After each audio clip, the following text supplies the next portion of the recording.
Hey everyone, it's Cameron from the Boys and Girls Club, and today I'm bringing you guys another Brainchild video. So this Brainchild video is going to be a little bit more informative, just because of the matter and the content that I'm bringing today. So today's video is going to be on internet safety, primarily for minors, but this is going to hit more specifically for 14 and under. But obviously, if anyone else is watching this who are older than 14, there's still plenty of tips that you can take out of this and use for internet safety. Okay, so the internet is something that dominates the world that we live in. There's no way to control the fact that our future will be dominated by the internet as well. But the most important part is how children are taught about being safe over the big wide web. The internet is a trove of treasure where you can find information that is both old and new. But the internet is also dark and scary, and teaching internet safety is vital to someone strolling the internet. When you are on the internet, you need to be aware that obviously there are sites that are, like I said, dark and scary, and sites that you just don't understand. So basically, I'm just going to give you guys a couple of laws that are in place to protect minors on the internet. And I'm also going to tell you how a parent, a guardian, or even yourselves can get more involved with your own online activities. So a couple of, or just one safety law in particular specifically, is COPPA. So COPPA, Children's Online Privacy Protection Act. This law helps protect children younger than 13 years old. It's created to keep anyone from getting a child's personal information without a parent knowing about it and the parent having to agree to that information being taken.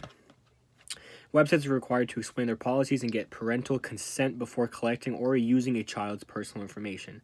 So as we all know, there's a bunch of social media sites that actually use our information and actually track what we do on their platforms in order to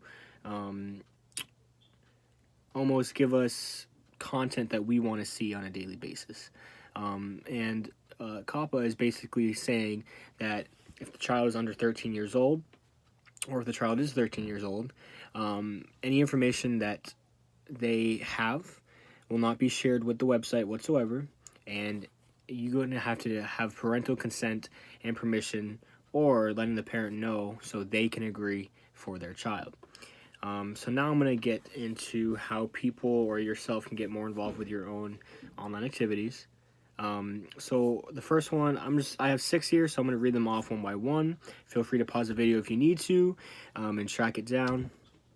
So follow all family rules when using the internet.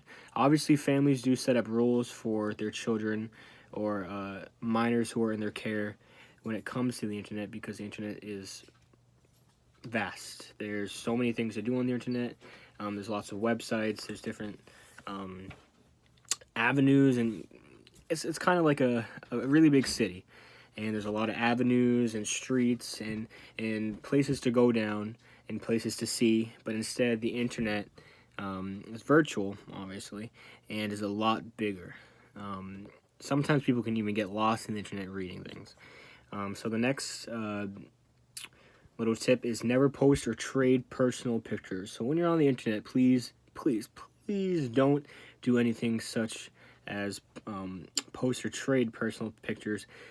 Selfies, I mean, we're in the age of selfies, it seems like.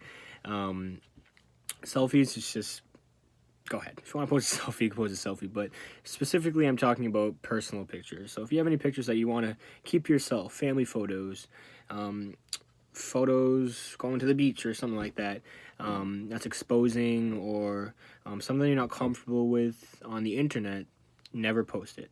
Because everything and anything you do on the internet is always saved and is always documented. Just remember that as well, okay? Never reveal personal information such as address, phone number, school name, or location. So as we all know, there are bad people in this world. Bad people take advantage of younger people and exploit them. More specifically, they try to get information such as the things I listed: phone numbers, school names, locations, addresses. And again, if ever revealed, it is super easy for that person or for wherever you're posting it to, that it could basically be spread to anyone who wants to have access to that. So the internet, like I said, nothing can be deleted off the internet. Once you post something, once you look something up, even your keystrokes, when you're typing into Google, when you're searching something, it's all tracked. So again, Never reveal personal information to anyone, ever. Unless it's obviously your family, or without your parents approving it beforehand. Use only screen names and never share passwords. So, obviously, if you're making an account, say for, I don't know, my little sister uses Lexia. Let's say you're making an account for Lexia or other educational sites, or if as you get older for social media sites, never share your passwords except with your parents or with any trusted person. Obviously, people can get into these sites if they have the password and the usernames, they can do whatever they want with your account. And honestly, you don't want somebody messing around with your account, especially if it's a social media platform or anything else like education-wise. Never agree to get together in person with anyone you met online without parental approval. So when you're online, there's lots of things: blogs, vlogs, YouTube, chat rooms that you can get into. And again, people do like to exploit younger people, people who don't have much knowledge over the internet and don't know any better. So this one's pretty big, obviously, for so many reasons. I'm just going to repeat it again. Never agree to get together in person with anyone you met online without parental approval. If your parents give you permission to do this and your parents are present with you, go for it. Just an example of that: long lost uncles. Sometimes I can't even get in contact with my uncles, and when I first got in contact with my uncles, it was actually over text messaging, the internet more specifically, and I met my uncles with my mother, who was present. So if it's a family member or a close friend that you met online and you want to meet them, always make sure your parents are on board with it, or if they even want to attend with you.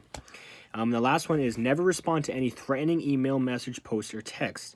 So if somebody is doing anything threatening toward you in an email, message, post, or text, it's never wise to respond to it.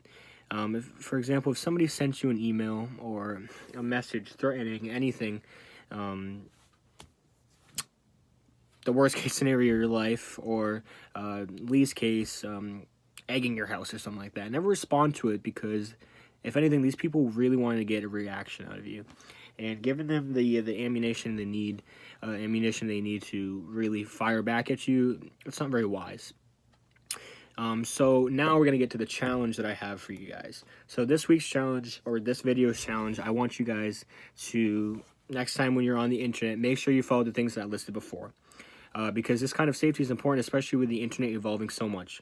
Again, it's scary out there. The internet is big, it's vast, there's so many things on the internet, and it's always evolving, always evolving. You might think it's small, you might think it's big, but when the internet is evolving at this fast pace that some people can't even catch up with, it's hard to teach internet safety. So again, the challenge: please take any of the 6 things that I listed today for protecting your child or protecting yourself during online activities, and try to use and utilize one of them, because they are very, very, very useful. Again, Cameron from the Boys and Girls Club, and I hope you guys stay safe and tune in next time for another video. Bye, guys.